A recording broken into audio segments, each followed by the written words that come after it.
প্রতিদিনের মতো আজকেও চলে এলাম আরও একটি মজাদার রেসিপি নিয়ে, লাউ দিয়ে মুরগির পাখনা চামড়া রান্নার রেসিপি।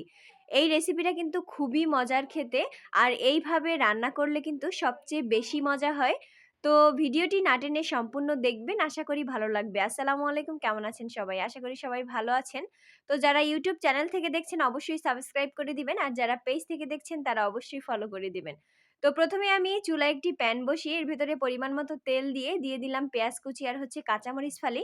এখন পেঁয়াজটা এইভাবে নেড়েচেড়ে প্রথমে ৫ মিনিট ভেজে নেব। ৫ মিনিট ভাজা হয়ে গেলে এরপর দিয়ে দেব ১ চামচ রসুন বাটা আর ১ চামচ আদা বাটা। এরপরে আবার এইভাবে নেড়েচেড়ে ৫ মিনিট ভেজে নেব। ৫ মিনিট ভাজা হয়ে গেলে এখন দিয়ে দেব ২ টা তেজপাতা, দারচিনি, এলাচ আর লবঙ্গ। এরপরে মুরগির চামড়া আর পাখনাগুলো দিয়ে দিলাম। আমি এর ভিতরে কিছু পা দিয়ে এখন এগুলো একটু ভেজে নেব, এইজন্য দিয়ে দিলাম। তো এইভাবে নেড়েচেড়ে প্রথমে ৫ মিনিট ভেজে নেব সব একসাথে। প্রথমে একটু ভেজে নিলে খেতে কিন্তু খুবই ভালো লাগে। তো এই তো ভেজে নিলাম। এখন দিয়ে দেব এর ভিতরে ২ চামচ হলুদের গুঁড়া। এরপর দিয়ে দেব ২ চামচ মরিচের গুঁড়া। ঝালটা আপনারা যে যার মতো দিয়ে নিতে পারেন। এখন স্বাদ মতো লবণ দিয়ে দেব। সবকিছু আপনারা আপনাদের পরিমাণ অনুযায়ী দিয়ে নিবেন।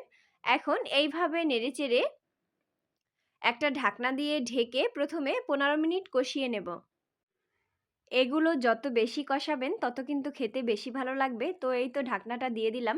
এরপরে ১৫ মিনিট কষানো হয়ে গেলে ঢাকনাটা উঠিয়ে এখন এর ভেতরে কেটে রাখা লাউগুলো দিয়ে দেব। আমি লাউগুলো ভালোভাবে কেটে ধুয়ে এরপরে দিয়ে দিলাম।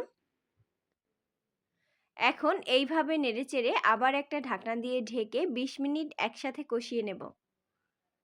এইভাবে রান্না করলে কিন্তু সবচেয়ে বেশি মজা হয় খেতে, আর একটু তরকারিটা বেশি কষাতে হবে, তাহলে খুবই ভালো লাগবে। যত বেশি কষাবেন ততই কিন্তু ভালো লাগবে।